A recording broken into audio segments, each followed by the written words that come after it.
So I will talk towards the end of my time on mastering the causes of happiness. And as I was thinking about what the causes of happiness are, I realized that they're the causes of any positive experience we want to bring into our life. But yesterday I found myself just really personally struggling with my role as minister and spiritual teacher, and how could I not stand before you and address in some way and acknowledge in some way the tragedy that once again has happened in one of our schools on Wednesday in Florida. And so I do want to spend some time talking about that. You know, it hits home for me in different ways. Certainly it hits home for me, as I think it does for every single one of us that is a parent that wonders about the safety of our children in our schools. I think it hits home for every single conscious person that cares about the safety of all people, whether they are our own family or not. I find that my mind and my heart wanders back almost 40 years ago to Monday, January 29th, 1979, Cleveland Elementary School here in San Diego. My sister Laura was a youngster, a student at Cleveland Elementary School. And that particular day, Monday, January 29th, 1979, I was about 1,500 miles away from San Diego. I was a ministerial student, and I was working that day in Silent Unity, our prayer ministry. And I remember vividly finishing my 3 to 11 shift and going home to my little room. And I had the news on. And that was how I heard and when I heard of the shooting, the very first school shooting that was happening. Brenda Spencer, a 16-year-old girl who lived directly across the street from the entrance in the main courtyard to Cleveland Elementary School, opened fire on the children and people that were coming to school. She was held up, or chose to be in her place, her house, for 8 hours. She was barricaded in with 500 rounds of ammunition. She killed the principal, she killed the custodian, and she wounded 11 children that day. When she had opened fire, only moments before she fired the first shot, my sister was standing at the flagpole, and she was chilly. It was January. And the students were not supposed to go into the nurse's office without permission, and only if they were actually sick. Well, she wasn't sick, but she was cold. So she decided to break the rule and go into the nurse's office. And no sooner had she shut the door than the very first shot was shot, and the very first person was wounded. And so for me, my mind goes back to those 39 years ago. And then I look at where we are today. And my heart is broken, and I know yours is too. And I'm deeply troubled, and I'm deeply concerned. And so yesterday, as I was thinking about today and how I would try to weave a bit of a message to you, the phrase, a living faith, kept coming back to me. Because I do believe that ours is a living faith. I do believe that our teaching is meant for us to change our lives individually, and it's meant for us to not stop there. It's meant for us to be an active influence in the world and to do what we can do to change things that are wrong and to heal places that are hurt, individuals that are hurt. Clearly, this is a time for us to pray. It is always a time to pray, quite frankly, but clearly this is a time to pray. It's a time to hold love and compassion and kindness in our hearts. But we have got to admit that that's not enough. It just is not enough. If ours is a living faith, then we are called to do something. And we are called to do something now. It's a time for us, I think, to reflect upon who are we as a people? Who are we as a human family? Who are we as a society? And then to ask a deeper question and ask ourselves, and who do I want to be? Who do we want to be together? I do not believe that we want to be the kind of world we see expressing itself through these kinds of violent acts. That's not who we want to be.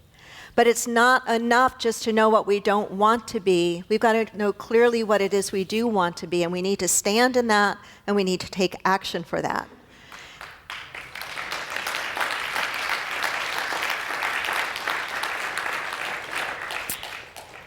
We're at a really pivotal time, and I've said that before from this platform, and I'm not the only person that feels that we're at a pivotal time. When these things happen, these are the times that we've got to turn our anger and our grief into action. These are the times that we need to become socially active and socially engaged. If our spirituality is only about taking care of ourselves individually and awakening, it is a mistake. It has got to be about our awakening to the end of bringing forth a more loving, kind, just world for everyone.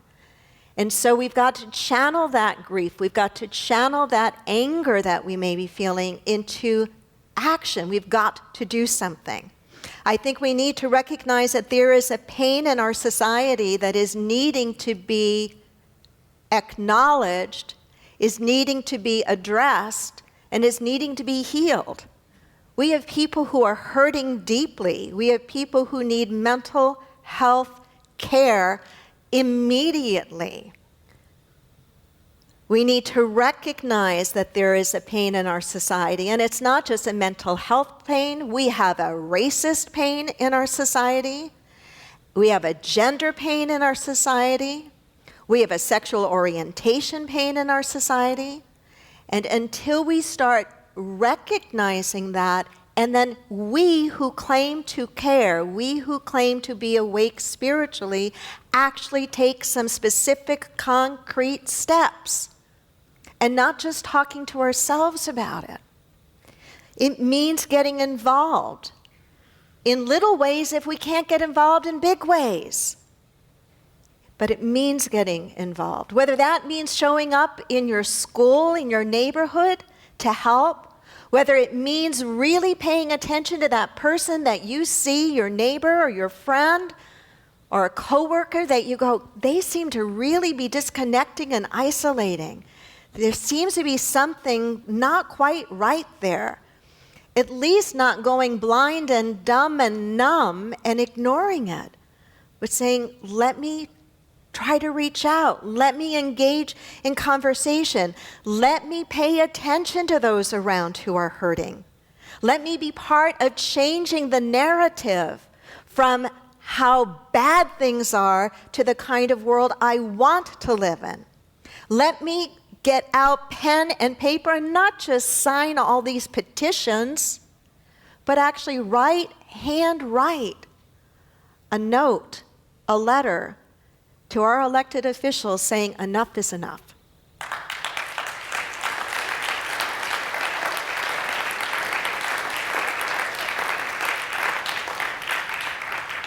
We need sensible gun laws. We need them.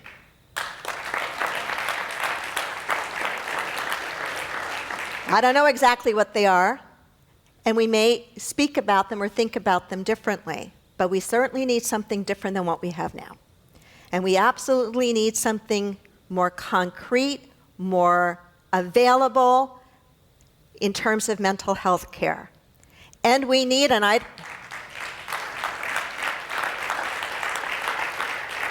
we need to make sure that we find a way that we connect protect the care that is available and the individuals that are experiencing pain and challenge, that the right information gets to the right people in a timely way so it can be acted upon. These are the things we need to ask for. We need to ask for them. We need to put it, maybe this is what some of the life groups might want to talk about as their project. You know, what can you do? What can you do? And then do something. Do something. On March 24th, I believe, the young people from Florida, and I believe everywhere else are invited, are going to march on Washington. Remember the Women's March? How powerful that was and what that's really started to bring forth. I don't think the Me Too movement would be where it is right now if we had not had that march. I think it helped to galvanize a grassroots voice. We need a grassroots voice for what we are for what we are for. These kids and whoever joined them, I really hope that when they march, that they raise their voices about what they want, and they bring forth a clear vision of what that is. The root causes of happiness, what causes happiness, are the same things that cause peace, the same thing that cause justice. They are paying attention to our thoughts, paying attention to our words, and paying attention to our actions. Say that with me. Paying attention to our thoughts, paying attention to our words, and paying attention to our actions. Whether it is bringing forth greater joy and happiness in our own lives, or it is creating a safe world for our children, we need to be willing to do our individual hard work as well, at the level of thought, at the level of our words, at the level of our actions. The very first line in the Buddhist Dhammapada refers to or emphasizes the importance of our thoughts. What in the world are we thinking? Or have we fallen asleep and gotten so numb that we're not thinking anymore, we're only reacting? We need to be thinking. Ours is a movement called New Thought. I think we need some big new thoughts, followed by words and followed by actions. A few weeks, or last Sunday, I shared that very inspiring video of the little boy asking us, what are we practicing? And I asked that again of us and of myself. What are we practicing? What thoughts are we practicing? One of the ways you can kind of know a bit of what thoughts you're practicing is listening to the words that you say and watching what shows up and stays in your life. When somebody asks you, how are you today? How do you answer the question? How do most people answer that question when you ask them, how are you? Fine. Fine. I'd like to wipe that word off the planet. I think we need to be a little more specific, a little more precise. And if we can't answer with something like, I feel fantastic, I am happy, that we insert a word. I'm practicing being happy. I may not be there yet, but I'm practicing. I'm practicing being peaceful. I'm practicing holding on to my faith when things around me are discouraging. We know that to practice something is an admission that we haven't perfected it yet, right? We're not quite there, but it's where we want to go. So rather than, I'm fine, I'm practicing. What do you want to practice? What do you want to practice? What thoughts do you want to practice? When we say, I'm practicing the feeling of kindness, I'm practicing the feeling of love, I'm practicing the feeling of peace, to the barista at Starbucks, do you think they're going to go, huh? And why do you think that might catch their attention? Because we don't answer the question that way. We answer it, I'm fine. Right? But I'm practicing. Why else might that be powerful? Huh? It start a conversation. Absolutely, Denise, because it's a teaching moment. If somebody answered that question to you, I'm practicing being joyful, would you not? You would hear it, right? Because it's different. It's out of the ordinary. And would that not be a subtle teaching moment? Oh, never quite thought about, what am I practicing? What am I practicing? I love two of the points that Will makes in his book on a happier year. He talks about the thoughts that we fall asleep with at night. And boy, the last few nights, we may have fallen asleep with some very troubling thoughts, right? He says that falling asleep time is simmer time. Simmer time. What are you allowing in your consciousness to simmer all night long? Because those are the thoughts you've fallen asleep with. I love to cook. And I know that when you simmer something, you simmer a sauce, you're simmering it so that it condenses and so that the richness and the depth and the complexity, are you hungry, of the flavors happen. There's a reason for simmering something. It becomes deeper and richer. I want to make sure that whatever thoughts are simmering in my mind as I go to sleep are the ones that I want to really take hold that very next day. So I might need to be a little more mindful, a little more selective, since my thoughts are a root cause of my happiness, my peace, my everything, really. My everything, really. Will also uses a phrase that I really like. He says, most of us have this negative voice in our head. Nod your head if you have a negative voice in your head. Do most of us have that? He says, you're not that voice. And he identifies it more like a rude roommate.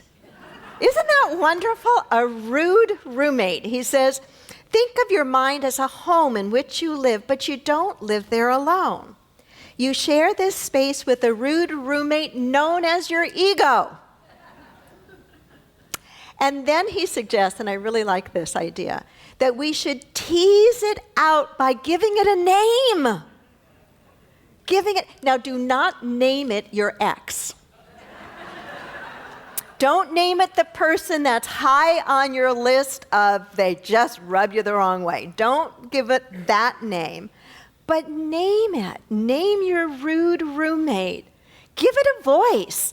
You know how on your GPS you can pick the voices you like, right? You can have a deep male's wonderful voice or a sexy female. I like Yoda's voice, quite honestly. So my GPS usually sounds like Yoda, but give it a voice. I know, isn't that weird? Give it a voice. Why? Why? Because we can begin to depower it. We can begin to get some emotional distance from it. We can begin to disconnect from that rude roommate, from that ego voice, and listen instead to the voice of spirit, the voice of God, the voice of spiritual wisdom that is inside every single one of us, but we're not always paying attention to it. So we pay attention to our thoughts. We pay attention to our words. What comes out of your mouth? I love what Will says. I don't think it's easy to do, but he says, a great place to start with your words is to stop. To stop for 21 days complaining about anything. Yeah, just take that in for a moment. Stop gossiping for 21 days. 21 days never seems so long. He created a complaint-free world message that he gave to his congregation one Sunday many years ago. And it went viral. 10 million people took up the challenge and got his little purple bracelets, complaint-free world, 21 days. And what that means is if on day 4 you mess up, you go back to day 1. If on day 15 you mess up, you go back to day 1. I've got this vision that on day 20, it's getting very quiet. And on day 21, nobody's out. Everybody's under their covers in bed, not saying a word, not sending an email, not answering a phone call. Just totally, I made it to 21. I am not about to put myself in a place of complaining. We chuckle because we see ourselves in it, right? We see how easy it is to complain. And complaining is really focusing on what's wrong, what's broken, what we don't like, what didn't go the way that we want. And it's not that we ignore that there are things that are broken, that there are things that aren't working well, that absolutely fundamentally need to change. But rather than focusing on the complaint, we try to focus on what is the possible solution? What is the vision that we are trying to move toward? I so love my friend Michael Beckwith's expression that pain pushes until the vision pulls. I don't want to be pushed by pain anymore. I want to be deeply pulled by a vision. And then watching our actions. I said to you that as I was thinking about this yesterday, I was drawn to the idea, again, that ours, Unity New Thought, is a living faith. We come together on a Sunday morning and in our groups to learn together, to support one another, to strengthen our faith and our courage, so that when we're not in this room, when we're not with our own spiritual tribe, that we have the strength and the courage and the chutzpah to go out and be the light, be the voice, be the one that speaks into a new narrative, that speaks into the world that we do want to see, and to be the one that does whatever we can do within our own beliefs, within our own understanding. Because if we don't live this out in a concrete, measurable way, then we really don't mean it at all.